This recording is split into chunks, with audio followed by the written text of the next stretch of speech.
Contractor పంపించారు, ఇంజనీర్లు transfer చేశారు.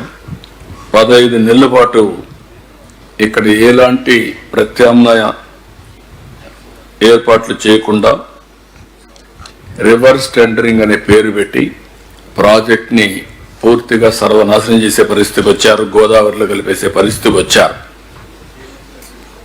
మనం ముందే చెప్పాను నేను, ఈ ప్రాజెక్టులో 50 లక్షల క్యూసెక్స్ ఆఫ్ వాటర్ డిశ్చార్జ్ కి మనం నిర్మాణాలు చేస్తున్నాం.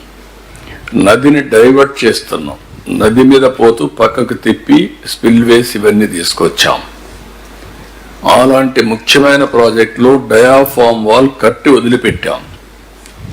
కాఫర్ డ్యాములు పూర్తయ్యే సమయం, ఇంకొక చాలా తక్కువ పని కానీ కంప్లీట్ చేసుంటే ఆ ఏజెన్సీ ఉంటే అతని బాధ్యత. పీపీఏ చాలా స్పష్టంగా చెప్పారు. ఇంత మునుపు కూడా అనుభవం ఉంది. ఒరిజినల్ కాంట్రాక్ట్ని మార్చాం, మళ్ళా కొత్త కాంట్రాక్ట్కి ఇచ్చాం. అంటే అప్పట్లో ఒరిజినల్గా 2004 నుంచి ఆ క్లెయిమ్స్ అన్నీ ఉన్నాయి. పాత కొత్త ఇద్దరు కాంట్రాక్టర్లు ఉంటే అకౌంటబిలిటీ ఫిక్స్ చేయడం కష్టమవుతుంది. ఎవరు రెస్పాన్సిబిలిటీ ఉంటుందో మనం చెప్పలేము, చాలా డిఫికల్ట్ అని దయచేసి ఆలోచించమని చెప్తే క్యాన్సిల్ చేసి రాటిఫికేషన్ పంపించారు. అంత దుర్మార్గంగా. ఒకవేళ పంపిస్తే దాన్ని ప్రొటెక్ట్ చేశారంటే అది కూడా చేయకుండా చేశారు.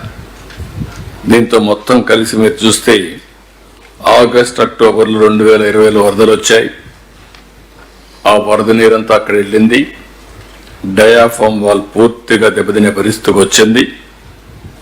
అక్కడి నుంచి ఇప్పటి వరకు ఈ ప్రాజెక్ట్ని మొత్తం నిర్వీర్యం చేశారు.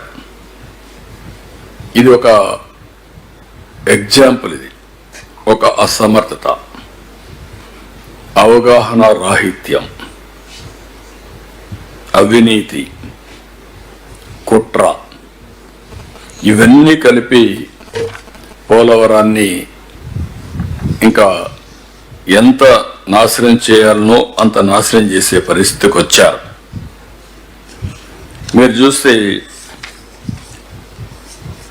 ఈరోజు నేను అన్ని కూడా మళ్ళా చూశాం.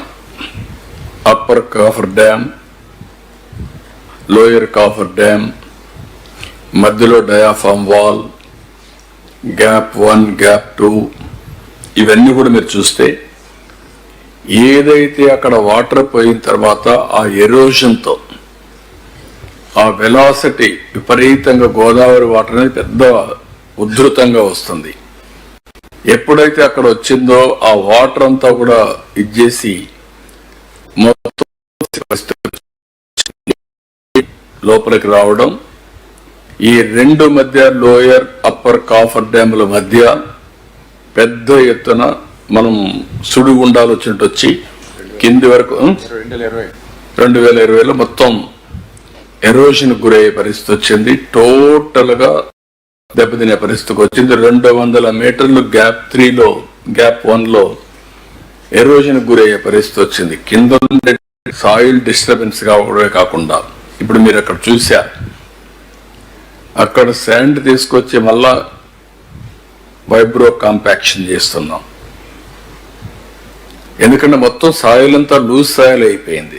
రేపు ఇప్పుడన్నా కానీ ఒక భూకంపాలు అలాంటివి వస్తే ప్రాజెక్ట్ కూడా షేక్ అయ్యే పరిస్థితి వస్తుంది. కాబట్టి ఆ స్టాండర్డ్స్ ప్రకారం మళ్ళా చేయాల్సిన అవసరం మొత్తం చేసే పరిస్థితి వచ్చారు.